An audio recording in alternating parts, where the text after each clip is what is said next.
రఫ్గా నిర్ణయిస్తా. మా ఆడబిడ్డలను అడుగుదాం. నాకంటే తెలివైన వాళ్ళు మా ఆడబిడ్డలు, వాళ్లే ఎంపిక చేసుకుంటారంటే మీరందరూ కలిసి 60% ఓట్లేసి స్వయం బ్రాండే బాగుంటుందని మీరే చెప్పారు. రెండో పక్క ఏ ఫోటో పెట్టాలని ఆలోచించాను. మీ ఫోటోనే పెట్టా, వేరే కూడా పెట్టా, ఎంబ్లంలు పెట్టా. కడాన మీరు అన్నారు అవి లాభం లేదు, మా ఫోటో చూసి మా వస్తువులు ప్రపంచం మొత్తం మార్కెట్ చేయాలని ఆంధ్ర రాష్ట్ర మహిళని తెలుగు మహిళ ఫోటో పెట్టి బ్రాండ్ తయారు చేశాం. అన్ని బాగున్నాయి. ఇప్పుడు మీ బాధ్యత. ముందు రోజుల మారిగా నాకు పూర్తిగా సహకరించాలి. రాష్ట్రంలో 1.5 పాపులేషన్, ఇప్పుడు ఒకప్పుడు 3 నుంచి 1.5 తీసుకొచ్చారు, పాపులేషన్ తగ్గించారు.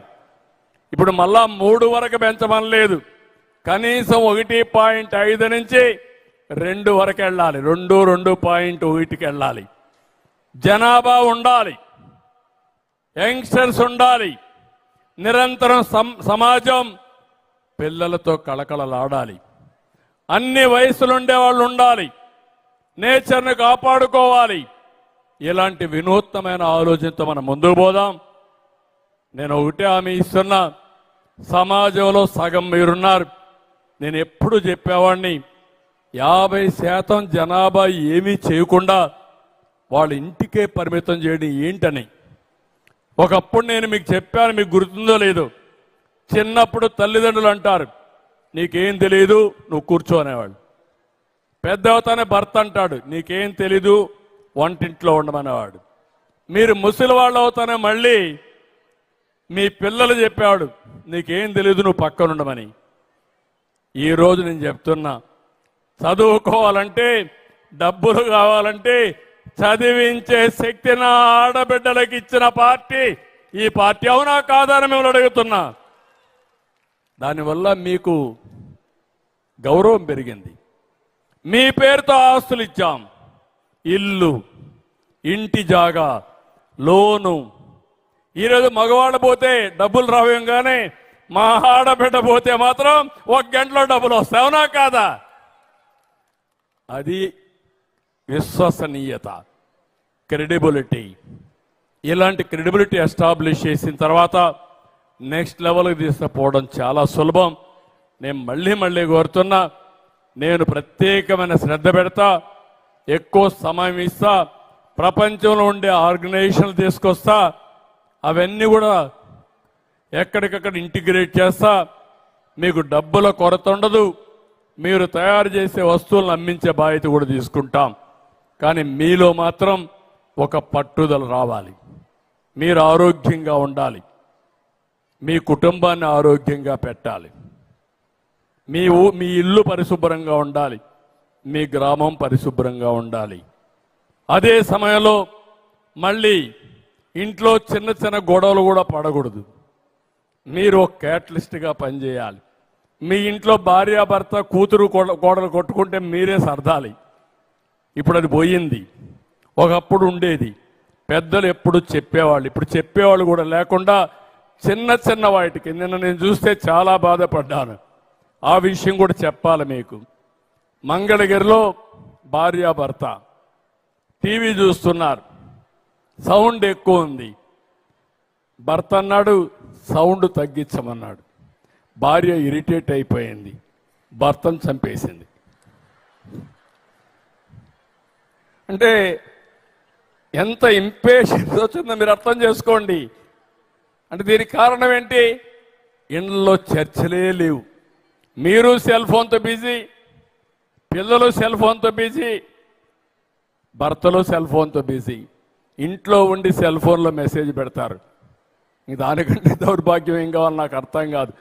సెల్ ఫోన్ వాడుకోవాలి, మంచికి వాడుకోవాలి. సెల్ ఫోన్ అనేది వ్యసనం కాకూడదు. వ్యసనం అయితే సమస్యలు వస్తాయి. మీరు గట్టిగా మాట్లాడతారు అవతల వాళ్ళ మీద, వాళ్ళకి ఇరిటేషన్ వస్తుందా లేదా, ఆవేశం వస్తుందా లేదా? మీరు సెల్ ఫోన్ చూస్తూ ఉంటారు, చూసి మీ మైండ్ అంతా కూడా ఏదంటే చూస్తారు. ఓసారి పనికిరాని అన్ని కూడా చూస్తారు, క్రైమ్ చూస్తారు, డెకాయిట్ చూస్తారు. అది చూసినప్పుడు మీ మనసు కూడా అటు ఇటు కలుషితం అయిపోతుంది. దానివల్ల మీ మనోభావాలు దెబ్బతింటాయి. దాని ఎఫెక్ట్ పిల్లలపైన మీ కుటుంబ సభ్యులపైన చూపించే పరిస్థితి వస్తుంది.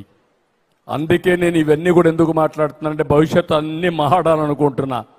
నేనేదో దాచిపెడితే మీరు అనుకుంటారు సీఎం గారు మనకంతా డబ్బులే ఇస్తాడుగా డబ్బులే అడగదామని. డబ్బులు ఒక పార్టే. మనం సంపాదించేదంతా నేను కష్టపడేది ప్రభుత్వంలో మీకోసరం కాకపోతే ఎవరి కోసరం అని అడుగుతున్నా. సంపద సృష్టించేది మీకోసరం, ఆదాయాన్ని పెంచేది మీకోసరం, సంక్షేమ కార్యక్రమాలు ఇచ్చేది మీకోసరం. ఇవి ఇంకా బాగా చేస్తే ఇంకా ఎక్కువ వస్తాయి. నేను కష్టపడినప్పుడు మీరు కష్టపడితే, మేము కష్టపడడంతో సమానంగా అందరం కష్టపడితే దానివల్ల మెరుగైన ఫలితాలు వస్తాయి. ఈ అంతర్జాతీయ మహిళా దినోత్సవ సందర్భంగా రాబోయే రోజుల్లో ప్రతి మహిళ పనిచేయాలి, ప్రొడక్టివ్గా పనిచేయాలి, ఫలితాలు రాబట్టాలి. దేశంలో ప్రపంచంలో ఆంధ్రప్రదేశ్ మహిళకి ప్రత్యేకమైన గుర్తింపు తెచ్చే బాధ్యత నాది, దానికి సహకరించే బాధ్యత మీది. అది చెయ్యాలని మరొక్కసారి కోరుకుంటూ మా తెలుగింటి ఆడబిడ్డలందరికీ మరొక్కసారి ఈ మహిళా దినోత్సవ సందర్భంగా అభినందనలు, శుభాకాంక్షలు. మళ్ళీ మళ్ళీ చెప్తున్నా, విలువలు మర్చిపోవద్దండి, కుటుంబాన్ని నడిపించడం మర్చిపోవద్దండి. భర్త మిమ్మల్ని తిడితే వదిలేయద్దండి, లేకపోతే పిల్లలు మేము చీకాపుకు పడితే వదిలిపెట్టద్దండి. వాళ్ళని మెప్పించే వరకు వెనకబడి ఓపిగ్గా మీ దారిలో తెచ్చుకునే బాధ్యత మీది, నీకు అండగా నిలబడే బాధ్యత నాది. ఎవరైనా రౌడీలు వస్తే మాత్రం రుద్రమ దేవిగా తయారు కావాలి, తాట తీయాలి. దాన్ని నేను సహకరిస్తా. మొన్నే మదనపల్లిలో చూశారు, 6 సంవత్సరాలు చిన్న పాపని రేప్ చేసి నీళ్ళల్లో పెట్టి చంపేస్తే, నీచమైన పని చేస్తే నెక్స్ట్ డే అందరి పోలీసులు అలర్ట్ చేస్తే ఒక చెరువులో దూకి చచ్చిపోయే పరిస్థితికి వచ్చాడు. నేను అందుకే ఒక మాట అన్నా, అలాంటి నీచులు ఎప్పుడు కూడా సమాజంలో ఉండడానికి వీలు లేదు.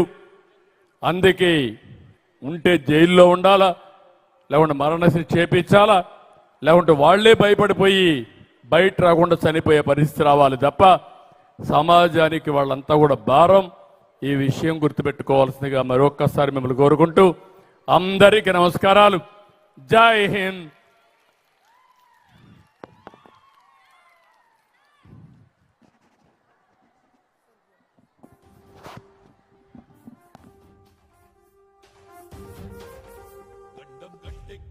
నాయకుడిప్పుడు ఒకడే ఒకడే ఒకడే, జాతికి ప్రగతిని తెచ్చే పాలకుడిప్పుడు అతడే అతడే అతడే.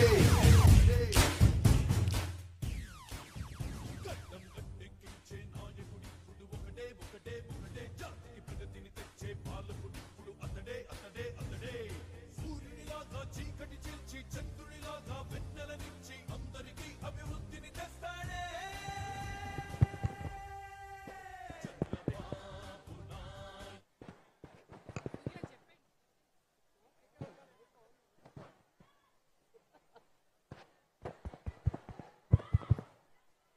ఈరోజు మార్చ్ 8 సందర్భంగా ఒక కుటుంబ పెద్ద ఎలాగైతే కుటుంబ సభ్యులందరూ పెంపొందాలి అని కోరుకుంటారో, మన మధ్య ఒక్కొక్కరికి ఆశీర్వదించి మనందరి మంచి కోసం ఇంత ప్రోగ్రాం ఆసక్తిగా ఆద్యంతా నడిపించిన మన గౌరవ ముఖ్యమంత్రి గారికి ఒక్కసారి చప్పట్లు కొట్టి అందరూ రుణం తీర్చుకోవాలని కోరుకుంటున్నాను.